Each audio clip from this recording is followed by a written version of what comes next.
अध्याय 18 मोक्ष संन्यास योग को प्रदान करते हैं, तब यह अति प्रेमायुक्त बन जाता है और भगवान को अति प्रसन्न करता है। इसके बाद अर्जुन भगवान को सूचित करता है कि उसका मोह नष्ट हो गया है और वह उनकी आज्ञाओं का पालन करने के लिए तत्पर है। अंत में संजय, जो नेत्रहीन राजा धृतराष्ट्र को युद्ध भूमि पर भगवान श्री कृष्ण और अर्जुन के बीच हो रहे संवादों को सुना रहा था, व्यक्त करता है कि वह इन संवादों को सुनकर इतना स्तंभित और आश्चर्यचकित है कि जैसे ही वह भगवान के पवित्र संवादों और भगवान के अति विशाल विश्व रूप का स्मरण करता है, तब उसके शरीर के रोंगटे खड़े हो जाते हैं।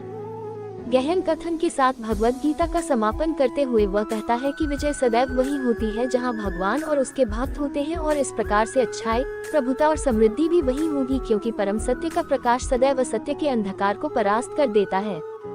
अर्जुन ने कहा, हे महाबाहु, मैं संन्यास और त्याग की प्रकृति के संबंध में जानना चाहता हूँ। हे केशनिषुदन, हे ऋषिकेश, मैं दोनों के बीच का भेद जानने का भी इच्छुक हूँ।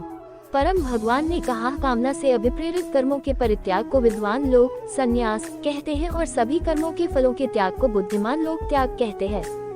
कुछ मनीषी घोषित करते हैं कि समस्त प्रकार के कर्मों को दोषपूर्ण मानते हुए उन्हें त्याग देना चाहिए, किंतु अन्य विद्वान यह आग्रह करते हैं कि यज्ञ, दान तथा तपस्या जैसे कर्मों का कभी त्याग नहीं करना चाहिए। हे भरत श्रेष्ठ, अब त्याग के विषय में मेरा अंतिम निर्णय सुनो। हे मनुष्यों में सिंह, त्याग के लिए 3 प्रकार की श्रेणियों का वर्णन किया गया है।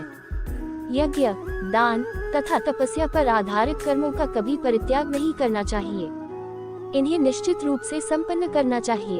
यज्ञ, दान तथा तपस्या वास्तव में महात्माओं को भी शुद्ध करते हैं। ये सब कार्य आसक्ति और फल की कामना से रहित होकर संपन्न करने चाहिए। हे अर्जुन, यह मेरा स्पष्ट और अंतिम निर्णय है। नियत कर्तव्यों को कभी त्यागना नहीं चाहिए।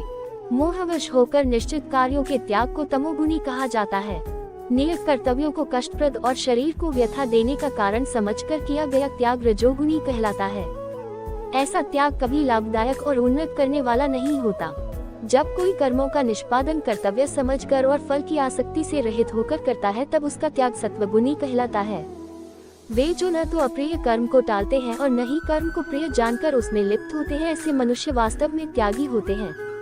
वे सात्विक गुणों से संपन्न होते हैं और कर्म की प्रकृति के संबंध में उनमें कोई संशय नहीं होता। देहधारी जीवों के लिए पूर्ण रूप से कर्मों का परित्याग करना असंभव है, लेकिन जो कर्मफलों का परित्याग करते हैं वे वास्तव में त्यागी कहलाते हैं। जो निजी पारितोषिक के प्रति आसक्त होते हैं, उन्हें मृत्यु के पश्चात भी सुखद, दुखद और मिश्रित 3 प्रकार के कर्मफल प्राप्त होते हैं, लेकिन जो अपने कर्मफलों का त्याग करते हैं उन्हें न तो इस लोक में और न ही मरणोपरांत ऐसे कर्मफल भोगने पड़ते हैं। हे अर्जुन, अब मुझसे सांख्य दर्शन के सिद्धांत में उल्लिखित समस्त कर्मों को संपूर्ण करने हेतु 5 कारकों को समझो, जो ये बोध कराते हैं कि कर्मों की प्रतिक्रियाओं को कैसे रोका जाए।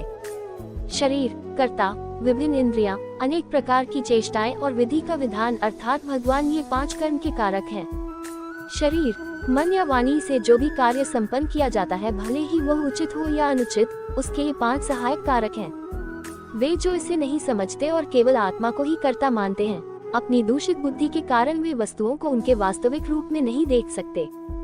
जो कर्तापन के अहंकार से मुक्त होते हैं और जिनकी बुद्धि मोहग्रस्त नहीं है, यद्यपि वे जीवों को मारते हैं, तथापि वे न तो जीवों को मारते हैं और न कर्मों के बंधन में पड़ते हैं।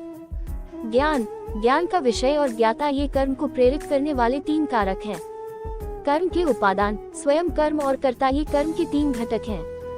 सांख्य दर्शन में ज्ञान, कर्म और कर्ता की 3 श्रेणियों का उल्लेख किया गया है और तदनुसार प्रकृति के 3 गुणों के अनुसार इनमें भेद का वर्णन भी किया गया है।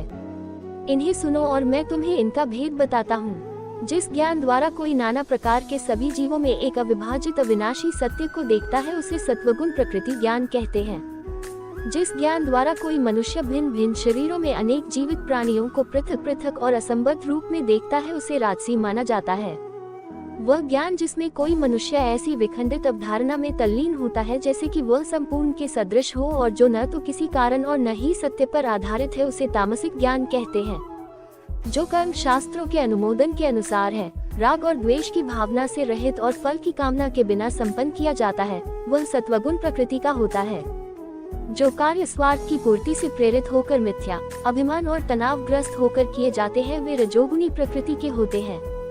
जो कार्य मोहवश होकर और अपनी क्षमता का आंकलन, परिणामों, हानि और दूसरों की क्षति पर विचार किए बिना आरंभ किए जाते हैं, वे तमोगुणी कहलाते हैं।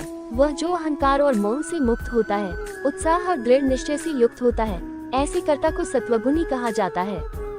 जब कोई कर्ता कर्म फल की लालसा, लोभ, हिंसक प्रवृत्ति, अशुद्धता, हर्ष एवं शोक से प्रेरित होकर कार्य करता है, उसे रजोगुणी कहा जाता है। जो कर्ता अनुशासनहीन, अशिष्ट, हठी, कपटी, आलसी तथा निराश होता है और टालमटोल करता है, वह तमोगुणी कहलाता है। हे अर्जुन, अब मैं प्रकृति के तीनों गुणों के अनुसार तुम्हें विभिन्न प्रकार की बुद्धि तथा वृत्ति के विषय में विस्तार से बता रहा हूँ। तुम उससे सुनो। हे पृथापुत्र, वह बुद्धि सत्वगुणी है जिसके द्वारा ये जाना जाता है कि क्या उचित है और क्या अनुचित है, क्या कर्तव्य है और क्या करनीय है, किससे भयभीत होना चाहिए और किससे भयभीत नहीं होना चाहिए, और क्या बंधन में डालने वाला है और क्या मुक्ति देने वाला है। हे पार्थ, ऐसी बुद्धि राजसिक कहलाती है जो धर्म और अधर्म तथा उचित और अनुचित आचरण के बीच भेद करने में भ्रमित रहती है। जो बुद्धि अंधकार से आच्छादित रहती है, अधर्म में धर्म, असत्य में सत्य की कल्पना करती है, वह तामसिक प्रकृति की होती है। जो धृति योग से विकसित होगी और जो मन, प्राण शक्ति और इंद्रियों की क्रियाओं को स्थिर रखती है, उसे सात्विक धृति, संकल्प कहते हैं। वह द्यति जिसके द्वारा कोई मनुष्य आसक्ति और कर्म फल की इच्छा से कर्तव्य पालन करता है, सुख और धन प्राप्ति में लिप्त रहता है, वह राजसी धृति कहलाती है। हे अर्जुन, अब तुम मुझसे 3 प्रकार के सुखों के संबंध में सुनो जिनसे देहधारी आत्मा आनंद प्राप्त करती है और सभी दुखों के अंत तक भी पहुंच सकती है। जो आरंभ में विष के समान लगता है लेकिन अंत में जिसका स्वाद अमृत के समान हो जाता है, उसे सात्विक सुख कहते हैं। ये शुद्ध बुद्धि से उत्पन्न होता है जो आत्मज्ञान में स्थित होती है। उस सुख को रजोगुणी कहा जाता है जब यह इंद्रियों द्वारा उसके विषयों के संपर्क से उत्पन्न होता है। ऐसा सुख आरंभ में अमृत के सदृश लगता है और अंततः विष जैसा हो जाता है। जो सुख आदि से अंत तक आत्मा की प्रकृति को आच्छादित करता है और जो निद्रा, आलस्य और असावधानी से उत्पन्न होता है, वह तामसिक सुख कहलाता है। इस भौतिक क्षेत्र में पृथ्वी और स्वर्ग के उच्च लोकों में रहने वाला कोई भी जीव प्रकृति के इन 3 गुणों के प्रभाव से मुक्त नहीं होता। उस सुख को रजोगुणी कहा जाता है जब यह इंद्रियों द्वारा उसके विषयों के संपर्क से उत्पन्न होता है। ऐसा सुख आरंभ में अमृत के सदृश लगता है और अंततः विष जैसा हो जाता है। जो सुख आदि से अंत तक आत्मा की प्रकृति को आच्छादित करता है और जो निद्रा, आलस्य और असावधानी से उत्पन्न होता है, वह तामसिक सुख कहलाता है। हे शत्रुहंता, ब्राह्मणों, क्षत्रियों, वैश्यों और शूद्रों के कर्तव्यों को इनके गुणों के अनुसार तथा प्रकृति के 3 गुणों के अनुरूप वितरित किया गया है, न कि इनके जन्म के अनुसार।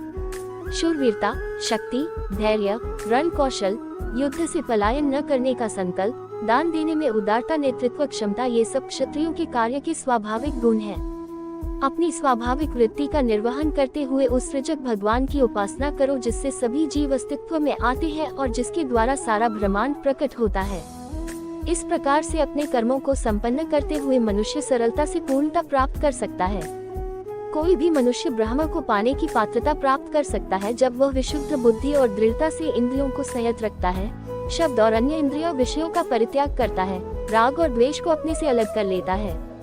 ऐसा व्यक्ति जो एकांतवास करता है, अल्प भोजन करता है, शरीर, मन और वाणी पर नियंत्रण रखता है, सदैव ध्यान में लीन रहता है, वैराग्य का अभ्यास करता है, अहंकार, अहिंसा, अभिमान, कामनाओं, संपत्ति के स्वामित्व और स्वार्थ से मुक्त रहता है और जो शांति में स्थित है, वह ब्रह्म के साथ एक रस होने का अधिकारी है।